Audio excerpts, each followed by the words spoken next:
This is Jeff Standridge, and this is the Innovation Junkies podcast. If you want to drastically improve your business, learn proven growth strategies, and generate sustained results for your organization, you've come to the right place. Over the next half hour, we're going to be sharing specific strategies, tactics, and tips that you can use to grow your business, no matter the size, no matter the industry, and no matter the geography. We'll be talking about everything from sales and marketing to organizational, operational, and leadership effectiveness to innovation, digital transformation, and everything in between. Weekly, we'll bring in a top mover and shaker, someone who's done something unbelievable with his or her business, and we'll dig deep. We'll uncover the specific strategies, tactics, and tools they've used to help you achieve your business goals. Welcome to the Innovation Junkies podcast.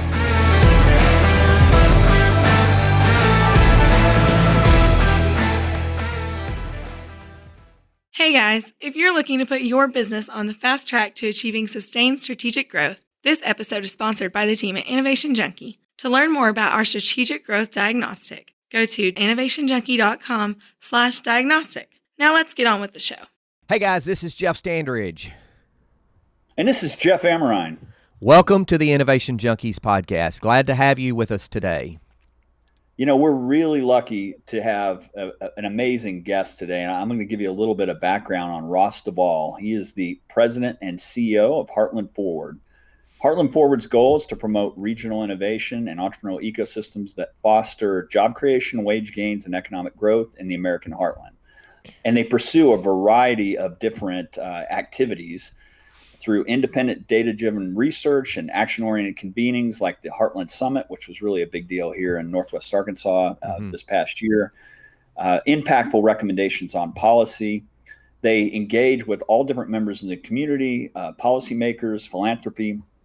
And in addition, for about 20 years, Ross was the chief research officer at the Millikan Institute. The Millikan Institute did some really seminal work for Arkansas more than 20 years ago that set the stage for many of the things that are happening in the innovation and entrepreneurial ecosystem in the state today. He has been ranked as one of the superstars in think tank scholars, and he's just a fantastic guy that we're so lucky to have with us today. Welcome, Ross. Well, thank you. My wife must have written that intro for you, Jeff. That's all I have to say. Well, she has a vested interest in believing that that's true. Yeah. It's good to marry well, right? It's good to That's right. marry well, no doubt. It is, or marry smart at least. Well, Exactly. in my case, I married up, which is well and smart, right? Well, Ross, give us a little bit more on Heartland Forward, and I know you have a full plate of activity that you're undertaking there. Yeah, I thought maybe it'd be a good idea just to give some context about how Heartland Forward came to be. That'd be great. Because it didn't really come out of the ozone. I think the idea formulated during 2016, during the presidential election campaigns and the clear divisiveness that was present in the country. I mean, it was present before that, but probably Donald Trump running for president and the manner in which he did so really highlighted that. And I think members of the Walton family noticed that, you know, there was this divide occurring in the country, principally between the coasts and the center. Depends on how you want to define that. But the coastal areas of the country were experiencing rapid growth, very knowledge-intensive, technology-based economic development. You think of Silicon Valley, San Francisco, San Diego, you know, Boston, up and down the East Coast, Raleigh, Durham. And they had an idea about holding a convening that might try and bring attention to the heartland. And certainly there were some challenges that the heartland was facing, but there were some real strengths, and that, you know, knowledge and talent across youth are equally distributed. It's not just inherent to people on the coast to have children that can learn and how to do things. In fact, Gary Becker, a Nobel Prize winner in economics from the University of Chicago, was also an eminent fellow at the Millikan Institute, and I got to know him very well for his work in human capital, which he won a Nobel Prize for. And the point being, he said to me once, you know, Ross, talent is equally distributed when it's born. So anyhow, with that, And then so the idea around what became the Heartland Summit formed, which was a convening to draw attention to the Heartland, bring people here, display that, there actually are some pretty good ideas here. There's talent, there's academic talent, there's entrepreneurial talent, all kinds of talent. And then there was a further conversation around, did it make sense to consider starting a think and do tank that really focused on trying to improve economic performance here in the center of the country, that would show some sustainability, some concrete nature to this effort. And that's when members of the Walton family reached out to me. And I initially came in as a Walton Fellow, but I just thought it was such a compelling idea. I grew up outside of Columbus, Ohio. I consider myself a Heartland person. My first job out of graduate school was with the Union Pacific Railroad in Omaha, Nebraska. Although I lived, most of my professional career on the East Coast, principally in Philadelphia, where I worked at Wharton, also worked for CSX, a railroad in Baltimore, and then spent 20 years in Los Angeles as chief research officer. And I just thought it was such a compelling idea that even though I loved my job at the Milken Institute, it just was an opportunity to start something that was really necessary. And fortunately for both myself and maybe for members of the family, my wife's parents were high school sweethearts from North Little Rock, Arkansas. So when I came home after this initial call, and I envision it, it would have been different if I would have married someone who was from Southern California, maybe born and raised there. And I said, honey, I got a call from a member of the Walton family today, and there might be an opportunity in Arkansas.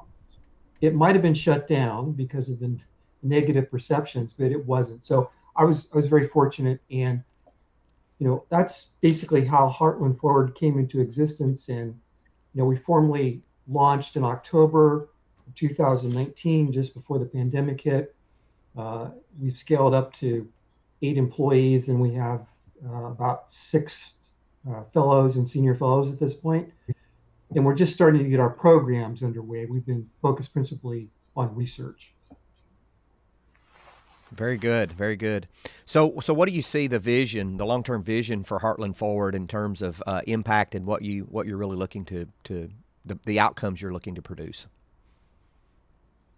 Well, I firmly believe that if you're going to be able to make policy recommendations, it needs to be based on a solid foundation. Mm-hmm. So that's why research is critical. Obviously, I've been in this field, regional innovation ecosystems, technology-based economic growth, for many years. But Heartland Forward needs to develop expertise in the research competencies in a very applied manner. Of our research is applied. It's around our programs, our pillars, mm-hmm. innovation and entrepreneurship, human capital and workforce, health disparities and well-being, as also regional competitiveness, tax rates, business friendliness, mm-hmm. all those kind of things, the business climate, basically overall, and then some subcategories around that. So we come at it from establishing credibility. There's a number of ways you do that. You conduct research that people recognize and feel that your policy recommendations can be implemented. It's also, your peers recognizing the work that you're doing in the think tank world. Such things as last year, after we released regional young firms and regional economic growth, was a major study on the importance of entrepreneurship around the country. The Economist magazine had a piece on it, as well as the Wall Street Journal. And this week, actually, on Wednesday, the New York Times ran a story about how the Biden administration's programs might have a greater focus on trying to improve the center of the country in terms of its research and innovation and entrepreneurship. So we're just now getting to the point of launching our programs where we actually are on the ground trying to work with people to improve the building blocks to accomplish those things. Very good. Follow-up question with some of that, and I we've had numerous conversations about this, but it seems that central to your thinking is the fact that you have to have a very robust and engaged university in the center of the ecosystem around which these innovation entrepreneurial clusters and activities can be built. Can you talk a little bit more about the role and importance of the university talent, university technology commercialization, and what part that plays? Yes, Jeff, glad to do so. I guess I came upon this going back to my days at Wharton when I was looking at what were the top metropolitan areas in terms of economic growth, whether you want to define that as job growth, real GDP, wage gains. And I really noticed that it was principally in areas that had technology development that were tied into universities that were heavily engaged in not only creating human capital, transferring it to the private sector, but also involved in the commercialization, tech transfer, entrepreneurship space. So when I went to the Milken Institute, I attempted to document these things and showing how basically, what do these technology clusters form, and how do they grow? And when you look at it, it's no coincidence that Stanford was based in Silicon Valley, Palo Alto. You look at University of California, San Diego. I can look at MIT, I can look at Harvard in the Boston, Cambridge area, the Research Triangle, NC State, North Carolina, Duke. You go down to Austin, you look at the University of Texas, Austin, University of Michigan in Ann Arbor, and you begin to see a pattern. And so what I tried to do was to demonstrate which universities were not only the top at research and how you measure that, patents and paper citations in referee journals, but also looking at some of the metrics on moving that to the market. So I wrote a study called Mind to Market many years ago that looked at this, and you can clearly see that those universities that have been engaged with the business community, supporting entrepreneurship, supporting faculty, administrators, and students in licensing, starting their own companies. That's really where these leading technology clusters started. They scaled up and have really reached the proportions that today are largely determining our economic fate. Very good. Guys, so, I guess the other point to that would be where you have universities that are, R1 universities, basically top research universities that haven't developed a culture to try and support entrepreneurship and moving things to the private sector. One of your key engines for economic growth is not firing. And so there's a lot of opportunity to engage universities that are late to come to this game. Maybe they've dipped their toes in the water, but there hasn't been a firm commitment. It really requires a culture that understands and supports that that's the mission, one of the key pillars of a research university, to transfer knowledge, not only in their graduates, but the intellectual property that can be applied in the business world to scale up, create new industries, and really lead to dramatic employment gains. A quick question on that. Have you seen any difference in the outcomes? You talk about the universities that are late to the game. Perhaps they're not formally recognized as a research institution, and most of the research that they do is at an applied level. Have you seen any examples of some of these kind of applied research institutions or these teaching institutions really getting in the game, and any maybe best practices there or shining stars, so to speak? No, that's an excellent question. It really depends upon the research competencies of various universities. So if you're heavily in biotech, medical devices, and scientific research, there's different processes than there would be at a university that specializes more in software development or another area. So there's differences, but there are some commonalities. The first thing is you have to have a leadership that's either at the presidential level, the Board of Regents, or a chancellor's level that sees that commercialization and tech transfer is part of the mission of a university. And I'll give you a great example. not to cast aspersions, but I lived in Los Angeles for 20 years. UCLA, a great research institution, second in receiving NIH funds after Johns Hopkins in Baltimore. Mm-hmm. But when you looked at the commercialization outcomes, new companies started, royalties generated from licensing income, a lot of different ways to measure that, UCLA didn't do as well. So when we first did those benchmarks, it was around 2007, 2008.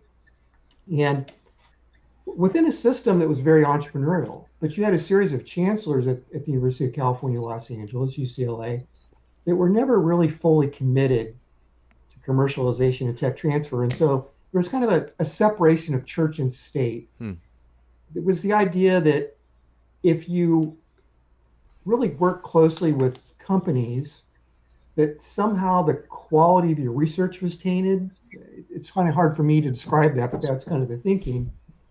And that study actually led to many former alumni kind of leading an effort to bring in a new chancellor at UCLA that really saw commercialization, entrepreneurship, tech transfer as part of the mission. And that brought in Gene Block, who had been very successful as an academic entrepreneur, to be the chancellor.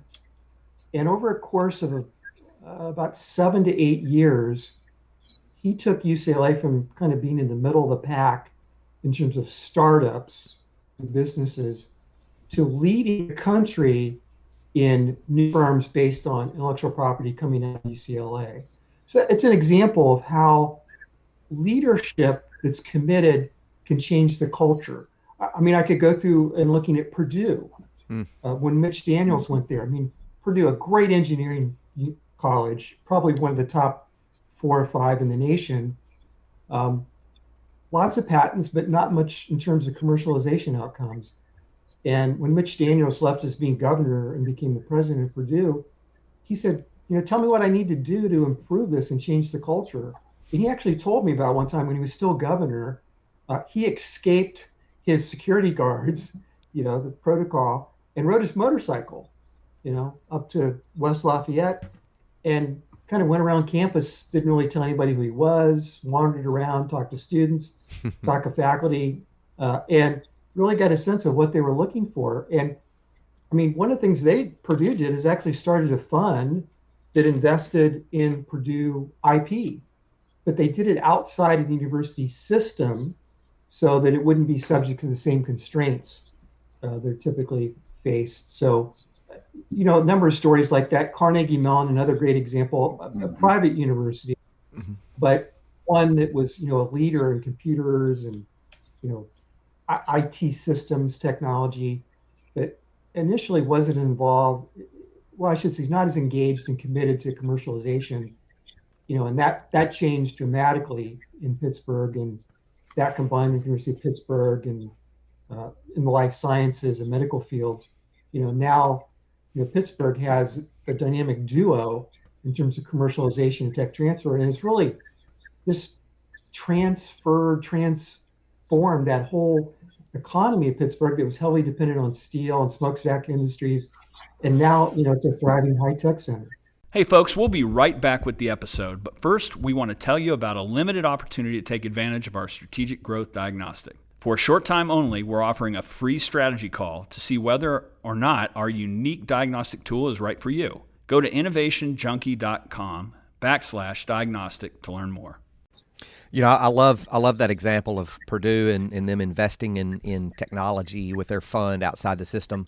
Jeff and I and our other colleagues are working with a large children's hospital, one of the largest in the Heartland, and we're helping them do just that. And it started with a leader of the research institute saying, we really need to change the culture of the enterprise toward more of a commercialization culture.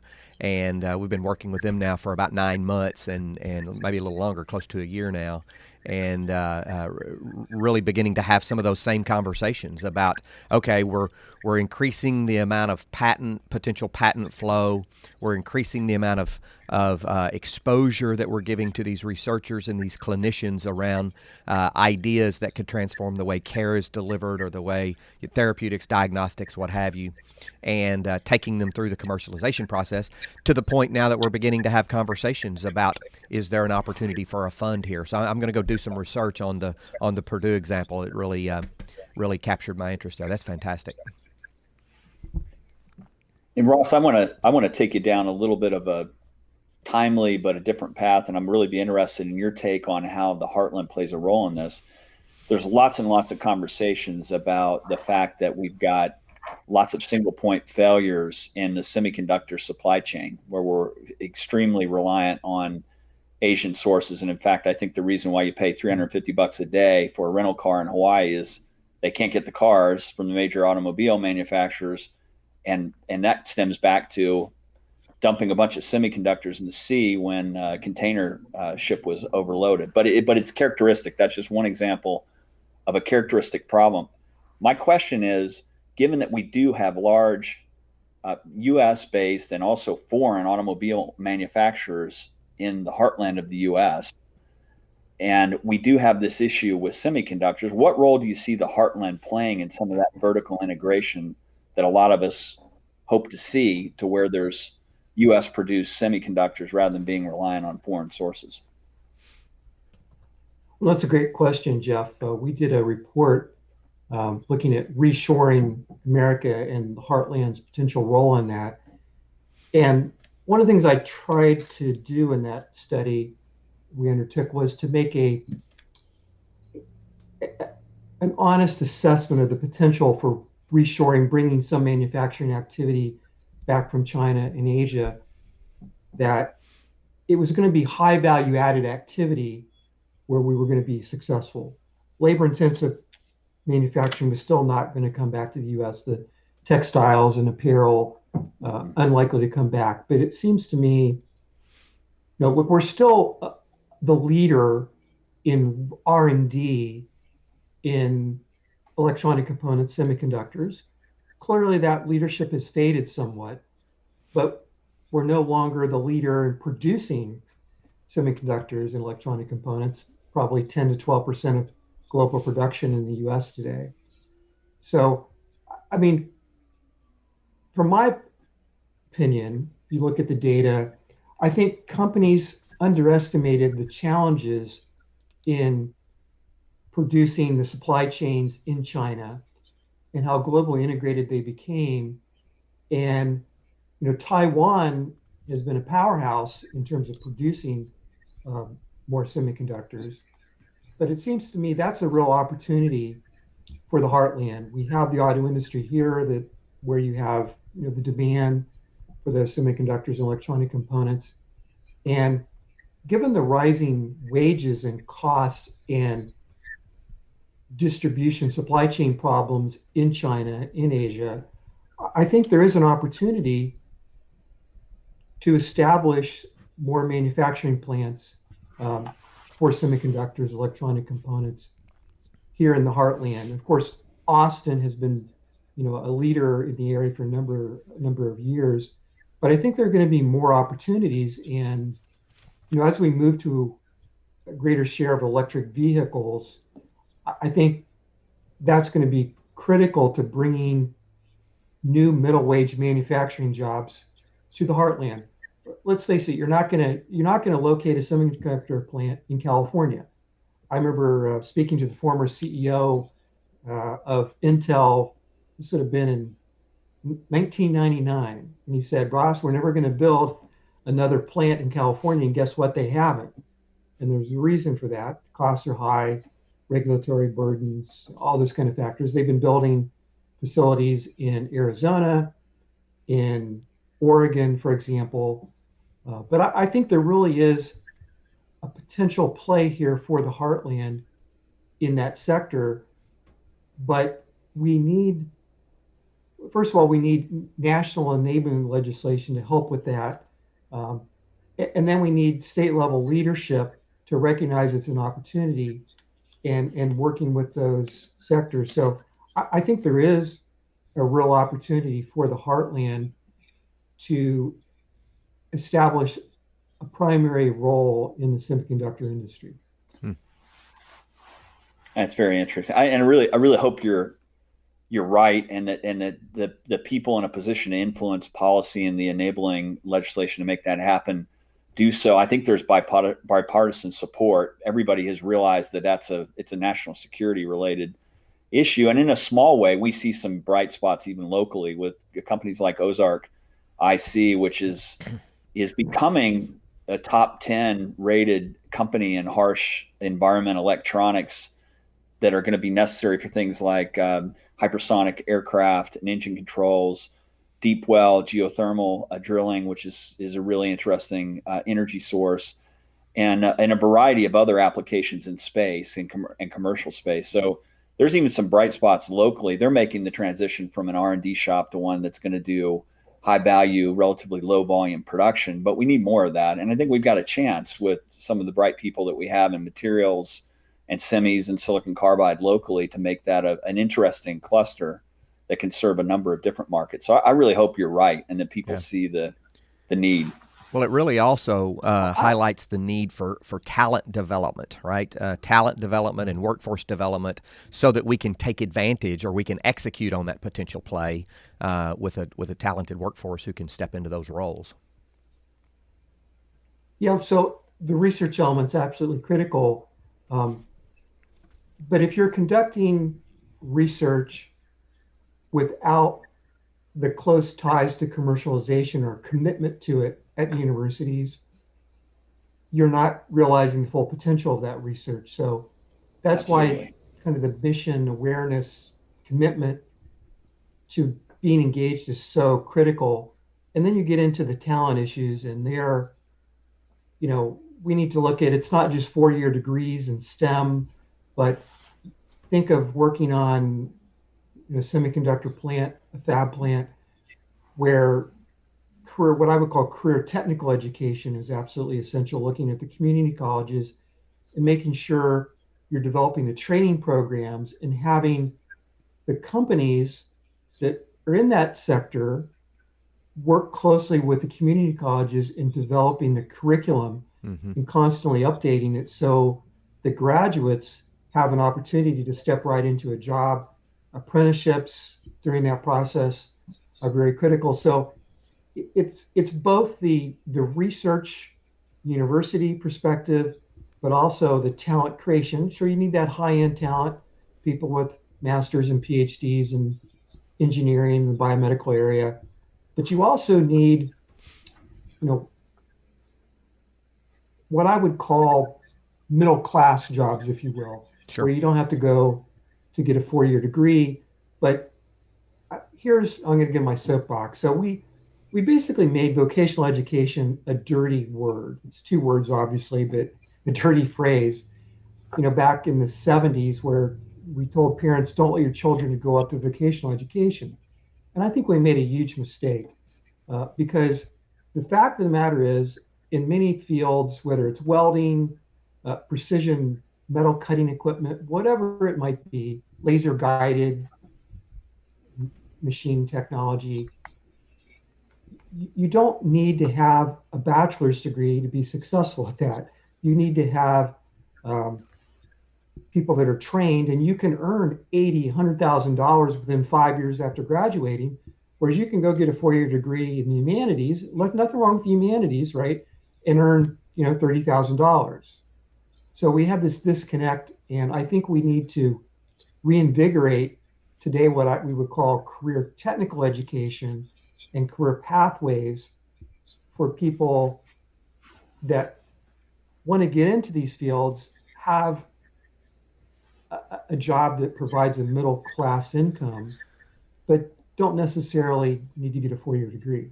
Well, I hope there's a room on that soapbox for me to stand there with you, because you are absolutely preaching a sermon that I've been preaching. In fact, I told then candidate Hutchison back when he was running for governor that I felt like we had a branding problem, an education branding problem, that every parent wants every child to go to a 4-year institution, and they rack up tons of debt, and Many drop out within or soon after 2 years, and they are not prepared for the workforce. And I think that's probably one of the reasons that I now sit on the Career Education and Workforce Development Board for the state of Arkansas is that conversation.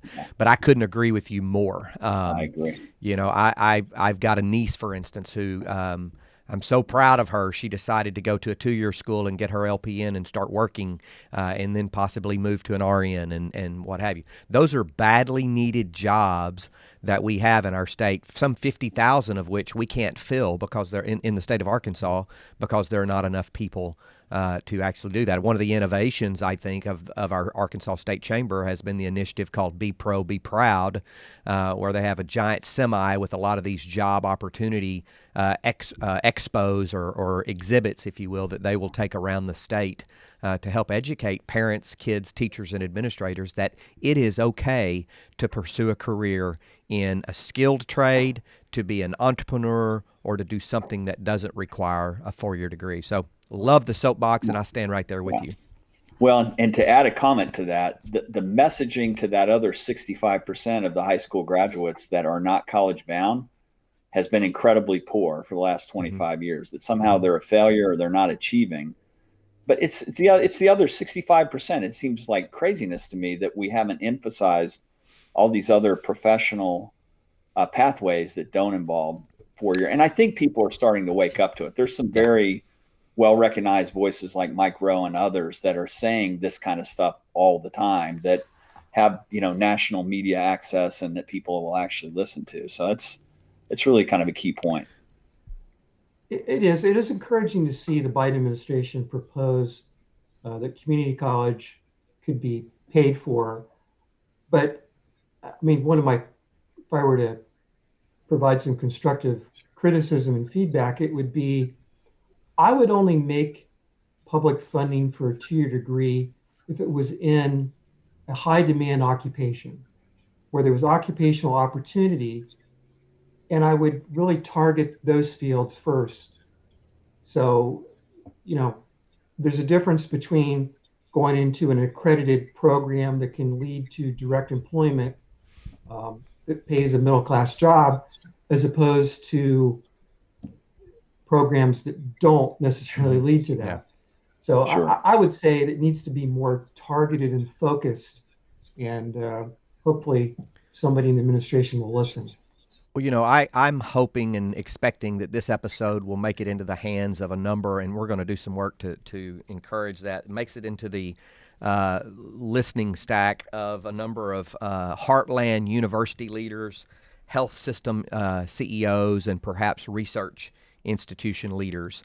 Let's talk about, from a commercialization, tech transfer, and a talent development perspective, let's give them some nuggets. What would you say to those university leaders around if they're not actively involved, or maybe they're not as productive as they'd like in the workforce development area or in the commercialization tech transfer? What guidance would you give them to really get started in that regard? Well, here's how to get the attention of a chancellor or president, right? It's around donations. And what do I mean by that? I've done a lot of studies looking at how do you measure commercialization, tech transfer success. And, those are traditional things we discuss: royalties, startup companies, a whole range of those factors, kind of the outputs coming out the back door. But I would say the greatest measure of commercialization, technology transfer success is to look at donations by former students and alumni. And I say students because I would argue the biggest missing piece of that is, look at Stanford. Stanford's former students, not all graduates, right? Because they left to start companies, they saw an opportunity. They donate millions of dollars back to that institution. And I would argue that truly is commercialization returns that don't show up necessarily directly in a royalty income or other milestone types of payments. So that'll get the attention of Board of Regents, Board of Trustees, and University President. And also, I think you're going to start seeing tracking graduation rates. So acceptance rates, graduation rates, and making sure that more students actually get through the system as opposed to going for a couple of years and not necessarily graduating. So graduation rates are going to become much more important in kind of the evaluation of the success of universities. And if you want to be successful and drive economic growth as a university part of that ecosystem, you have to be creating the talent that companies require and listen to them, how to adjust curriculums. I can't tell you how many times I've heard computer science programs that are creating the history of computer technology and not the latest programming skills and using languages of today. Yeah. That's something, if you want to engage with companies and get them to support your research, you want to make sure your curriculum is training graduates that they can hire. Yeah, a quick story about UCLA, kind of behind the scenes. Gordon Binder was one of the two founders of Amgen, by market cap, the largest biotech company in the country, in the world for that matter. And that was based principally on UCLA-derived IP. And they wanted to start the company right there in Westwood next to UCLA.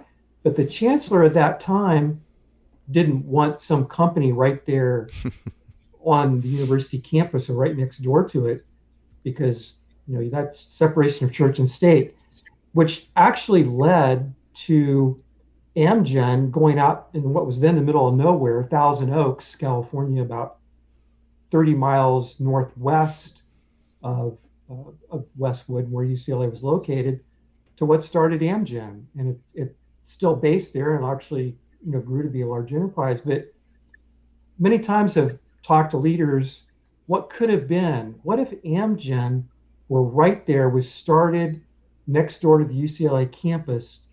It could have been very easily what San Diego became around the La Jolla area, perhaps even more. But there was that kind of pushing Amgen out away from the university, and there were never really strong links. So it's just an example of how a decision that was made many years ago affected the evolution of an entire industry. Yep, absolutely. Very good.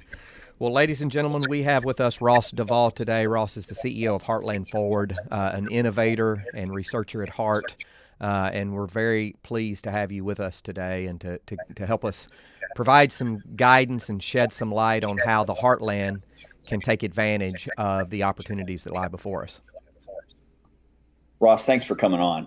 It's been fantastic to have you. No, I appreciate the opportunity. I always enjoy the podcast where I get an opportunity to state a paragraph occasionally and not 2 sound bites. Thank you so much. Great to have you guys with us, and we'll see you on the next episode. Hey listeners, this is Jeff Amrine. We want to thank you for tuning in. We sincerely appreciate your time. If you're enjoying the Innovation Junkies podcast, please do us a huge favor. Click the subscribe button right now and leave us a review. It would mean the world to both of us. And don't forget to share us on social media.